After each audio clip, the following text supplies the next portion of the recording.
Land जिहाद के नाम पर लूटता था। हर किसान की जमीन लैंड जिहादियों द्वारा कब्जा की जाती थी।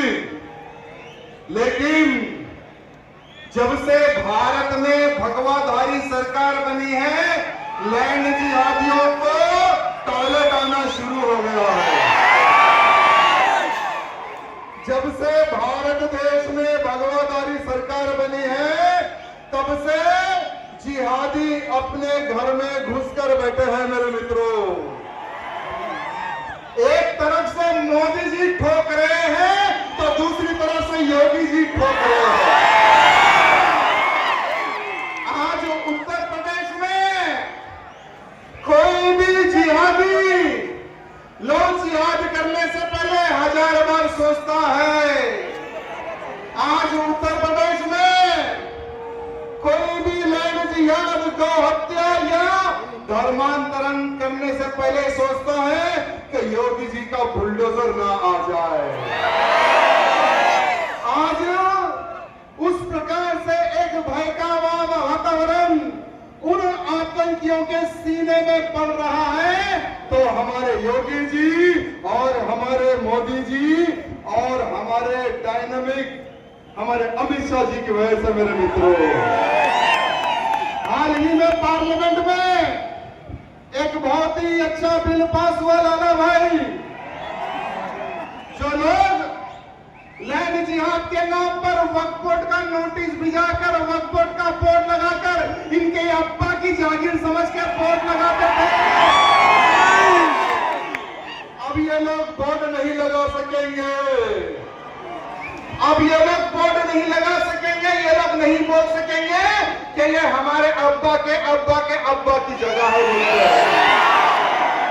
क्योंकि प्रधानमंत्री मोदी जी ने वक्फ बोर्ड में संशोधन का बिल पास कर दिया है।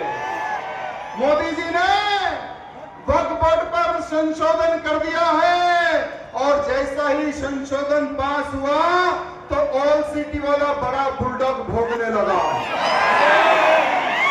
ऑल सिटी वाला बड़ा बुलडॉग भोगने लगा और कहने लगा हमारे मौलिक अधिकारों को छीना जा रहा है, हमारे मुसलमानों की जमीनों को खींचा जा रहा है, हमारे मस्जिदों को खींच लेंगे, हमारी मदरसाओं को खींच लेंगे, अगर कोई मरेगा तो ये लोग हमारी कब्रिस्तानें भी खींच लेंगे।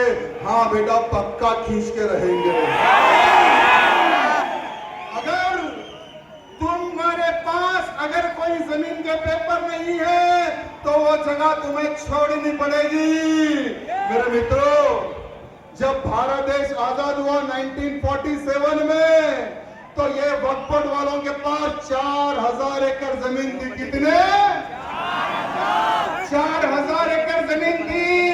और इन मुल्लों के पास आज 9,50,000 एकड़ जमीन कहां से आई?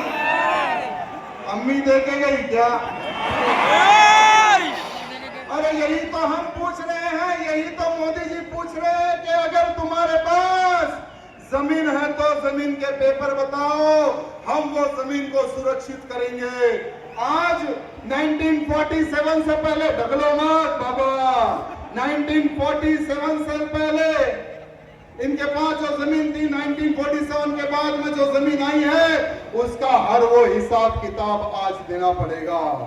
मेरे मित्रों, मेरा बड़ा साला आज ये कहता है कि हमारे पास 90% जमीन के पेपर नहीं है, तो हमारे बड़े साले साहब को पूछना चाहूंगा कि बेटा, अगर ये बिल्डिंग के पेपर नहीं है तो ये इलीगल हुई नहीं हुई? अगर किसी जमीन के पेपर नहीं है जिस पर तुम्हारा कब्जा है तो वह इलीगल हुआ या नहीं हुआ? पहले वक्फ बोर्ड वाले क्या करते थे, ये बिल्डिंग पे बोर्ड लगाते थे वक्फ बोर्ड लैंड बोलकर, तो ये हमारा बिल्डिंग का बेचारा कोई कोर्ट में नहीं जा सकता था। इनका कोर्ट अलग होता था, क्रिमिनल कोर्ट में इनका केस चलता था, जज इनका, वकील इनका, पैरवी करने वाला इनका, तो केस किसके फेवर में जाएगा? इनके फेवर में जाएगा ना। आज भारत के मुसलमानों को एक बात कहना चाहूंगा कि मेरे प्यारे मुसलमानों, प्रधानमंत्री प्रधानमंत्री मोदी जी ने जो वक्फ बोर्ड पर जो बिल पास किया है, एक बार उस पर विचार करो। तुम्हारी जमीनों को उन्होंने सेव किया है बिल पास करके, ना ही तुम्हारी जमीन खींचने का काम किया है मोदी जी ने, क्योंकि मोदी जी क्या कहते हैं, सबका साथ सबका विकास। लेकिन ये लोग कहते हैं कि हम नहीं मानेंगे। अबे तुमको नहीं मानने वाले, तुमको नहीं मानने वाले। आज तुम्हारे पास 1 लाख से अधिक घर है इन वक्फ बोर्ड के पास। आज इनके पास 10,000 से ही अधिक ईदगाह हैं, 8,000 से अधिक जामा मस्जिद हैं, 15,000 से अधिक मदरसे हैं, 1,20,000 से अधिक मस्जिदें हैं, 4,000 से अधिक तालाबें हैं, 3,000 से अधिक स्कूलें हैं, 1,50,000 हमारे गरीब किसानों की जमीनें इन्होंने कब्जा की है, इनके पास ही है। 40,000 दरगाहें हैं, 1,60,000 कब्रिस्ताने हैं, 1,10,000 दुकानें हैं। मैं हमारे बुलडॉग से पूछना चाहता हूं, अबे साले, जब तेरे पास जमीन के पेपर नहीं है तो ये लैंड जिहाद हुआ या नहीं हुआ? लैंड जिहाद हुआ है ना। लेकिन आज प्रधानमंत्री मोदी जी ने कानून पास किया, लेकिन पहले यह कानून में कोई दम नहीं था। यानी हमारे बाबा साहब अंबेडकर जी का जो कानून है उसके अंडर में नहीं आता था। लेकिन आज अगर कहीं पर भी ये लोग नोटिस चिपकाते हैं तो हमारा कानून अब उसमें दखल दे सकेगा। मेरे मित्रों, आज ये ओवैसी क्यों पुकारा पता है आपको? क्योंकि ये ओवैसी मुसलमानों का सबसे बड़ा दुश्मन है। योगी जी नहीं है, ना मोदी जी नहीं है, या राजा सिंह नहीं है। सबसे बड़ा मुसलमानों को बेवकूफ बनाने वाले ये छोटा बुलडॉग और बड़ा बुलडॉग। आज हजारों एकड़ वक्फ बोर्ड की जमीन इन्होंने बेच दी है, कोई नहीं पूछने वाला। सस्ते दामों पर जमीनें इन्होंने किराए पे ली है, कोई नहीं पूछने वाला। ये लोग कहते हैं कि हम सुप्रीम कोर्ट जाएंगे, कुछ उखड़ने वाला नहीं है, कुछ उखड़ने वाला नहीं है। और एक कहता है कि हम 1947 वाला माहौल पैदा कर देंगे, तो दूसरा कहता है हम खून की नदियां बहा देंगे वक्फ बोर्ड कानून अगर वापस नहीं हुआ। तो तीसरा कहता है कि हम गृह युद्ध करेंगे। तो उन मुल्लों को कहना चाहूंगा कि ये मुजरा करना बंद कर दे। ये पहले वाला भारत नहीं है जो पाकिस्तान हमला करता था उनको लव लेटर भेजता था। आज का भारत अगर पाकिस्तान से या कहीं से भी अगर बम गिरता है तो लव लेटर नहीं, सीधा मोदी मिसाइल जाती है और घर में घुस कर मारती है। तो मैं उनको कहना चाहूंगा, जो लोग कहते हैं कि हम दंगा कर देंगे, गृह युद्ध कर देंगे, खून की नदियां बहा देंगे, तो बोल बेटा कब बहाएगा? बोल कब बहाएगा?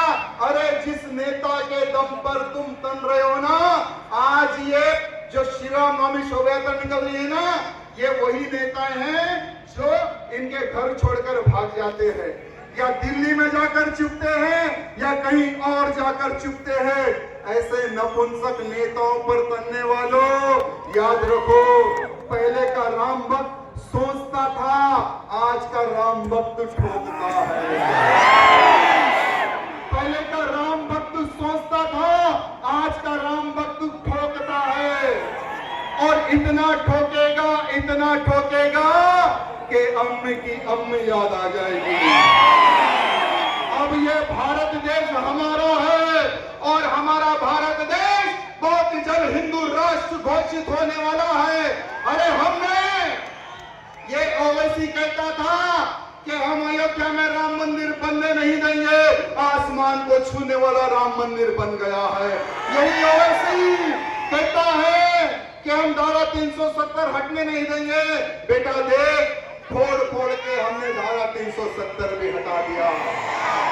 अब यही ओवैसी और ओवैसी के दम पर तनने वाले, मुजरा करने वाले, रोड पर बैठकर अपना सिलेंडर उठाने वालों को कहना चाहूंगा, रोड पर बैठकर अपना सिलेंडर उठाने वालों को कहना चाहूंगा कि अब हमारा टारगेट काशी और मथुरा है। जब हम डंके की चोट पर अयोध्या का केस हम हाई कोर्ट से जीत सकते हैं तो काशी और मथुरा भी जीतेंगे और भव्य मंदिर वहां पर भी बनाएंगे मेरे मित्रों। और आने वाला चुनाव मैं हमारे मोदी जी से निवेदन करना चाहूंगा कि बहुत ही जल्द घोषणा करें, बहुत ही जल्द घोषणा करें कि बहुत ही जल्द हम भारत को हिंदू राष्ट्र घोषित करेंगे। मोदी जी, आज भारत का हर वह हिंदू की डिमांड है कि भारत देश हिंदू राष्ट्र घोषित हो और हम दो हमारे दो का कानून भी पास हो, जनसंख्या निरंतर पे भी कानून पास हो। आज देखिए हम 5 हमारे 50 की स्कीम चल रही है लाला भाई, हम 5 हमारे 50 की स्कीम चल रही है। अब ये स्कीम नहीं चलने वाली लड्डू भाई, अब ये स्कीम नहीं चलने वाली। प्रधानमंत्री मोदी जी जनसंख्या पर भी निरंतर करेंगे और एक देश एक कानून भी पास करेंगे। और हमारे भाई की जरा क्या हुआ वो भी देख लो, लड्डू जी जरा आपकी टीम को भेज लो। बोलो भारत माता